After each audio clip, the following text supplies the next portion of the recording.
इस दुनिया में कर्म को मानने वाले लोग कहते हैं कि भाग्य कुछ नहीं होता, और भाग्यवादी लोग कहते हैं कि किस्मत में जो कुछ लिखा होगा वो होकर रहेगा। यानी इंसान कर्म और भाग्य इन दो बिंदुओं की धुरी पर घूमता रहता है और एक दिन इस जग को अलविदा कहकर चला जाता है। भाग्य और कर्म को अच्छे से समझने के लिए पुराणों में एक कहानी का उल्लेख मिलता है। एक बार देवर्षि नारद जी बैकुंठ धाम गए। वहां उन्होंने भगवान श्री विष्णु को नमन किया। नारद जी ने श्री हरि से कहा, प्रभु पृथ्वी पर अब आपका प्रभाव कम हो रहा है, धर्म पर चलने वालों को अच्छा फल नहीं मिल रहा है और जो पाप कर रहे हैं उनका भला हो रहा है। तब श्री हरि ने कहा, ऐसा नहीं है देवर्षि, जो भी हो रहा है सब नियति के जरिए ही हो रहा है।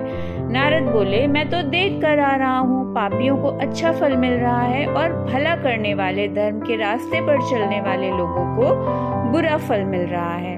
भगवान ने कहा, कोई ऐसी घटना बताओ। नारद ने कहा, अभी मैं एक जंगल से आ रहा हूँ, वहाँ एक गाय दलदल में फंसी हुई थी, कोई उसे बचाने वाला नहीं था। तभी एक चोर उधर से गुजरा, गाय को फंसा हुआ देखकर नहीं रुका और उस पर पैर रखकर दलदल लांघकर निकल गया।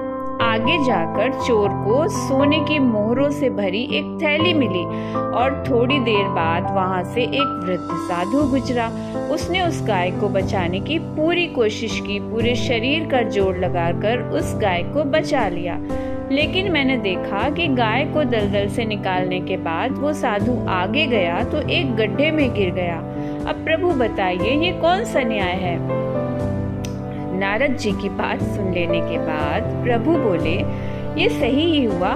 जो चोर गाय पर पैर रखकर भाग गया था, उसकी किस्मत में तो एक खजाना था, लेकिन उसके इस पाप के कारण उसे केवल कुछ मोहरें ही मिली।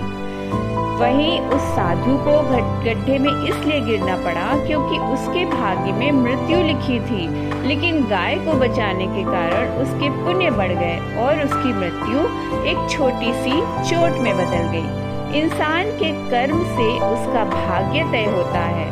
इंसान को कर्म करते रहना चाहिए क्योंकि कर्म से भाग्य बदला जा सकता है। जय श्री राधा कृष्ण।